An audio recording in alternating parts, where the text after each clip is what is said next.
Hi, నేను మీ Vishwamani Balaji master.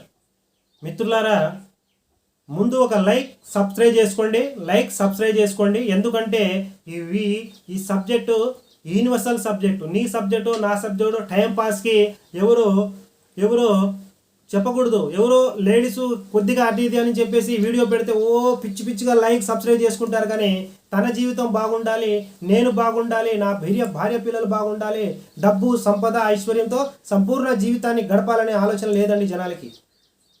అందుకే ప్రకృతి కూడా కోపం వచ్చి ఒక్కొక్కటి పిండి పరేస్తుంది. విజయవాడ కానీ ఖమ్మం చూడు, ఇలాంటి పరిస్థితికి తెచ్చుకోవద్దు. ఎందుకంటే ఎప్పుడైనా ప్రకృతి పంచభూతాల పట్ల కృతజ్ఞుడై ఉండండి. ప్రతి ఒక్కరిని గౌరవించండి. ఉన్న 100 సంవత్సరాలు హ్యాపీగా ఆనందంగా బతకండి. కానీ ఒకళ్ళ మీద రాయి పడేసి ఒకళ్ళతో అసూయ దేశంతో ఇలాంటి మాటలు మనకొద్దు. హ్యాపీగా ఆనందంగా బతికినన్ని రోజులు హ్యాపీగా ఆనందంగా ఉన్నప్పుడే నీ ఆత్మ, నీ ప్రకృతి, పంచభూతాల విశ్వం కూడా నీకు సహకరిస్తుంది. అంతేగాని ఇచ్చే గుణాన్ని, పంచే గుణాన్ని, సహకరించే గుణాన్ని నువ్వు లేకపోతే, గుణం కలిగి ఉండకపోతే నీకు జీవితం మొత్తం నరకంగా మారిపోతుంది. చూడండి, ముందు నేను ఎన్నో క్లాసులకు వెళ్ళాను గురుగారు, ఎన్నో వీడియోలు చూస్తున్నాను. పాజిటివ్గానే అనిపిస్తుంది కానీ దగ్గరకు వచ్చి ఆగిపోతుంది, కొద్ది దగ్గరికి. Right, okay. ఇంతకుముందు నేను బాగా కసి పట్టుదలతో చేసేవాడిని. అన్నీ సెట్ అయిపోయి కొంతవరకు వేయాను. నాకు ఒక 1 కోటి రూపాయలు వచ్చినాయి, ఒక 50-60 లక్షలు వచ్చినాయి. హాయిగా కారు గీరు బంగారం అన్ని కొనుక్కొని మళ్ళీ ఆగిపోతుంది గురుగారు, మళ్ళీ సెట్ కావట్లా. చాలామంది నాకు శిష్యులు ఫోన్ చేస్తున్నారు. అంటే నీకు నువ్వుగానే ఇన్ని రోజులు చేస్తున్నాను, ఈ కొద్ది కాలం కొద్దిగా లూజు అంటే కొద్ది తగ్గించేశాను అనే ఆలోచన ఎప్పుడైతే నీ సబ్కాన్షియస్ మైండ్కు ఇస్తావో అది నిజమని నమ్మి, ఎందుకంటే నువ్వు విశ్వంతో కనెక్ట్ అయినప్పుడే అవి జరుగుతాయి. అదేం చేస్తుంది, నీ ఆలోచనలే ఉన్నతంగా తీసుకెళ్ళటం బాధ్యత విశ్వానికి కదా. నువ్వు ఏది అనుకుంటే అది. నేను ఈరోజు దెబ్బలు తినాలి అనుకొని పోయేవాడు ఎవడో కూడా కొట్టేస్తాడండి. బండి తీసుకొని జిమ్మును పోతా నేను పడిపోతానేమో అన్నవాడు నువ్వు పడిపోకపోయినా ఎవడో వచ్చి గుద్ది నీకు పడేస్తాడు. ఇది సృష్టి రహస్యం, తెలుసుకోవాలి. విశ్వానికి నెగిటివ్ చెప్పినా పాజిటివ్ చెప్పినా నువ్వు ఏది చెప్పినా దాన్ని తదాసు, థ్యాంక్ యూ, ఓకే, ఎస్ అంటదే. ఎస్ అంటే సరిపోవాల్సిందే. మరి ఏది చేద్దాం మనం? మంచిని కోరుకుందామా, చెడును కోరుకుందామా? పాజిటివ్గా ఉందామా, నెగిటివ్ని కోరుకుందామా?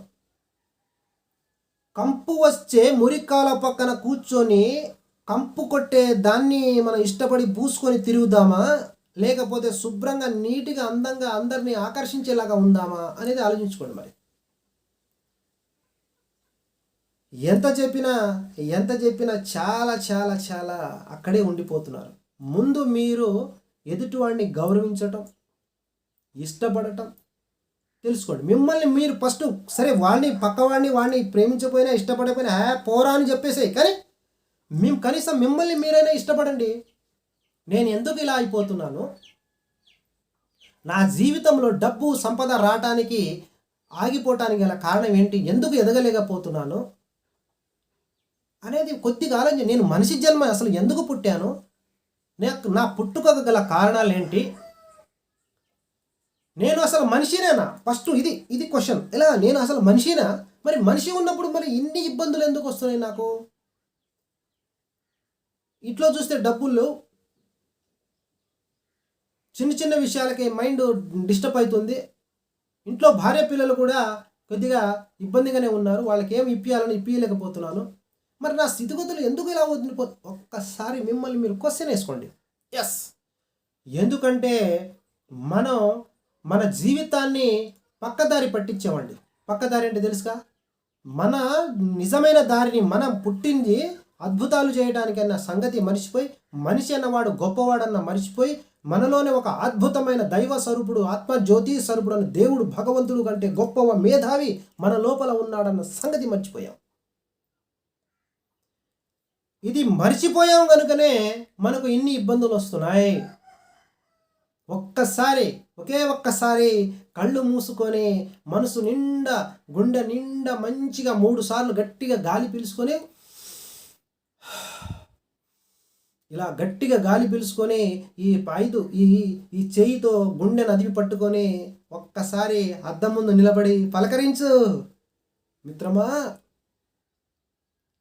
బంగారు తండ్రి, నన్ను నడిపిస్తున్న, నన్ను కదిలిస్తున్న, నాకు ఈ శరీరాన్ని నడిపిస్తున్న నేస్తమా, ఎలా ఉన్నావు? ఏంటి మన పరిస్థితి? మన పరిస్థితి ఏంది ఇలా ఉంది? ఎందుకు నాకు ఇంత ఇబ్బంది కలుగుతుంది? నేను ఎక్కడ పొరపాటు చేస్తున్నా? మిత్రమా, ఒక్కసారి నాతో మాట్లాడవా? ఒక్కసారి నాతో మాట్లాడు. ఎందుకంటే సగం జీవితం సంకనాకిపోయిందిడా, సగం జీవితం సంకనాకిపోయిందే. ఇకనైనా ఉన్న జీవితాన్నైనా నేను సరి చేసుకొని, నాతో నేను కలుసుకొని, నాతో నేను మాట్లాడుకొని, నన్ను నేను సరి చేసుకొని, నాలోనే ఒక అద్భుతమైన గ్రంథం ఉన్నదని దాన్ని ఓపెన్ చేసి తెరిచి నేను చదువుతాను. ఒక్కసారి నాతో మాట్లాడు మిత్రమా. ఖచ్చితంగా ఇలాంటి మాటలు కళ్ళలో నుంచి కన్నీటి ధారాళంగా కారాలయ్యా నీకు. అప్పుడే నీ లోపల ఉన్నవాడు మేలుకుంటాడు. ఇది నిజం. నేనున్న నా జీవితపు అనంతతత్వంలో అంతా సవ్యముగా ఒక్కటిగా సంపూర్ణంగా ఉంది. సార్, నేను ఈ పదాన్ని 4-5 సంవత్సరాల నుంచి చదువుతున్నా కానీ ఏం ఉపయోగం లేదు. అరే, నువ్వు చదివినప్పుడు నీలో నీ కింద బొటన వేలు కాళ్ళ నుంచి పై జుట్టు దాకా వైబ్రేషన్ షేక్ అయిపోవాలి. నువ్వు చదివితే ఆ వైబ్రేషన్, ఆ కదలిక ఎలా ఉండాలనుకుంటున్నావు? ఆ పదాన్ని పలికినప్పుడు దద్దరీపులు ఆ గుండెకు గుద్దినట్టు ఉండాలి. అంటే నీ లోపల స్పష్టత లేదు. చిన్నపిల్లాడు చదివినట్టు చెప్తున్నావు. ఏ ఎవరైనా చూస్తున్నా, వింటున్నా? అలా చదువుతావు. నేనున్న నా జీవితపు ఇలా చదువు. నాలాగా చదవయ్యా. చూడు, నీకే నేను చెప్పేది. నా ఎదురుగా కూర్చున్నాను ఉన్నావే, నా ఎదురుగా కూర్చొని ఉన్నావు చూడు. నువ్వు ఫోన్ చూస్తున్నా, నీకే నేను చెప్పేది రా స్వామి. ఎవరు నన్ను అటు ఇటు చూడకో. ఎవ్వడు నిన్ను బాగు చేయలేడు, ఎవ్వడు నీకు రూపాయి ఈడో. నేను చెప్పేది నీకు నీ లోపల ఉన్న ఆత్మశక్తికి ఛాలెంజ్ చేసి చెప్తున్నాను. నా గొంతు విన్నా, నా చూపు తగిలినా, నాతో కలిసిన నీ రూపురేఖలు మారిపోతాయి. ఎస్, సర్వశక్తులకు అధిపతిని. ఇక్కడ కామెడీ చేయటాలు లేవు, జోక్ అసలే చేయను. నేను సర్వశక్తులకు అధిపతిని, విశ్వగురునే. ఎస్, ఎప్పుడైతే నిన్ను నువ్వు మర్చిపోతావో, ఎప్పుడైతే నిన్ను నువ్వు పట్టించుకోకుండా పోతావో, వాడు నిన్ను ఎందుకు పట్టించుకుంటాడు? వాడికి ఏం అవసరం ఉంది? మిత్రమా, ఎప్పుడైనా స్వార్థంగా ఆలోచించకు, ఈషతో చూడకు, కోపంతో అసలే చూడకు. వీడికేం తెలియదురా అని చెప్పకు. అస్సలు కాదు. నీకేం తెలుసు, నువ్వేం చేస్తున్నావు, అన్నీ బాగుంటేనే సంసారం అంటారండి. డబ్బు లేకపోతే నీకు విలువనివ్వరు. సొంత భార్య కూడా చులకనగా చూస్తుందే, పిల్లలు పట్టించుకోరు. ఇలాంటి దరిద్రుడిని నేను పెళ్లి చేసుకొని నానా తిప్పలు పడుతున్నానని ఆమెలో, ఆ లక్ష్మీదేవి భూమాతలో అంటే మీ భార్యలో కోపం వచ్చేలాగా బిహేవ్ చేయకండి. నేను పెద్ద పోటుగాడు, కానీ డబ్బు, సంపద, ఐశ్వర్యం లేకపోతే మొగాడికి విలువ లేదు.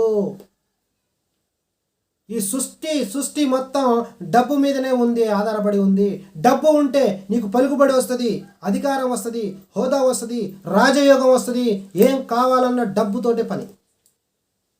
నీకు సరైన డబ్బు లేనప్పుడు మనం ఎన్ని చేసినా వేస్టే.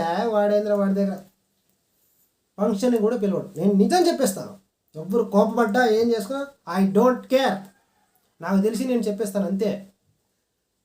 ఒక్కసారి నీ లోపల ఉన్న మేధావిని గుర్తించు మిత్రమా. ఒక్కొక్కళ్ళు కొద్దిగా వేసినప్పుడు మాట్లాడతారు చూడు మాటలు, అది నిజమైన మాట. ఎస్, ఎందుకంటే నీ లోపల వాడు చాలా చాలా గొప్పవాడు. వాడు ఎవడిని మోసం చేయడు. ఎందుకంటే వాడు పుట్టిందే అద్భుతాలు ఆవిష్కరణలు చెయ్యటానికి జన్మించిన మరో అవతార పురుషుడండి. కానీ ఈ శరీరాన్ని ఎప్పుడైతే పొందామో, ఈ శరీరానికి జన్మనిచ్చిన తల్లిదండ్రులు ఉన్నారు చూశారు, వాళ్ళు ఏమేమి చేస్తున్నారో అక్కడ హెడ్మాస్ఫియర్ చూసి మనం ఇలా మారిపోయాం. కానీ ఇది మన తప్పు కూడా కాదు. కనుక నేను ఆత్మజ్యోతి స్వరూపుడను, నా తండ్రి విశ్వం, నా తల్లి ప్రకృతి మాతని మీరు గట్టిగా నమ్మండి. గట్టిగా అంటే ఒక చేతికి తరవార పట్టుకున్నప్పుడు ఆ పిడికిలి బిగిచి పట్టుకోండి, దాన్ని ఎలా వాడుకుంటే అలా నువ్వు వాడుకోగలవు. కానీ సరిగా పట్టుకోకపోతే నీకే తెగిపోద్ది. చాలామంది లా ఆఫ్ అట్రాక్షన్ సబ్జెక్ట్ విని కూడా సక్సెస్ కాకపోవడానికి, డబ్బులు రాకపోవడానికి కారణం వాళ్ళు టైం పాస్కి చేస్తున్నారు. టైం పాస్ ఎప్పుడు చేయొద్దు. ఒక్కరోజు, 2 రోజు, 3వ రోజు నీ టైం పాస్ అవుతుంది.